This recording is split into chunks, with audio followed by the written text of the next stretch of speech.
எங்களுக்கு ஒரு பிஞ்சனு கூட வர மாட்டேங்குது. கேட்டாக்கா உங்களுக்கு வயசாகட்டும், 58 வயசு ஆச்சுங்க, நடக்க முடியல, காலு வலி, எனக்கு இடுப்பு வலிங்க. வீடெல்லாம் கட்டி கொடுத்தோம்.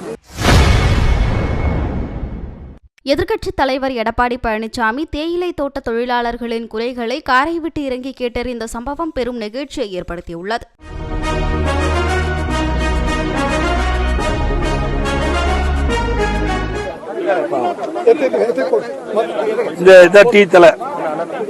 பறிக்கிறீங்க. நாங்கெல்லாம் இந்த ஊரை சேர்ந்தவங்க. நாங்க இங்க இலைய எடுத்துட்டு இருக்கோம். நீங்க இந்த வழியில வர்றாங்கன்னு சொல்லவும் நாங்கெல்லாம் வந்திருக்கிறோம்.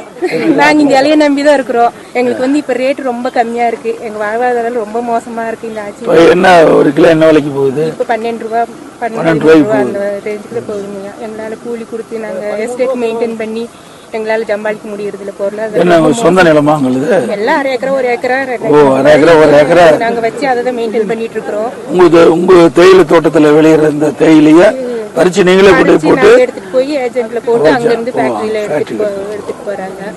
எங்களுக்கு அம்மா இருக்கும்போது மானியம் கொடுத்திருந்தாங்க. 2 ரூபா 3 ரூபா அந்த மாதிரி மானியம் கொடுத்திருந்தாங்க.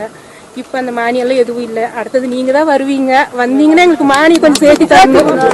செஞ்சு எங்களுக்கு ஒரு பிஞ்சனு கூட வர மாட்டேங்குது. கேட்டாக்கா உங்களுக்கு வயசாகட்டும், 58 வயசு ஆச்சுங்க, நடக்க முடியல, காலு வலி, எனக்கு இடுப்பு வலிங்க. வீடெல்லாம் கட்டி கொடுத்தோம்.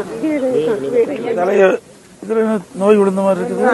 நோய் விழுந்துச்சுன்னா அது வேஸ்ட் ஆயிடும், வீணா போயிடும். இதுக்கு நோய் விழுறதுக்கு மருந்து அடிக்கும். பூச்சி மருந்து அடிக்கும்.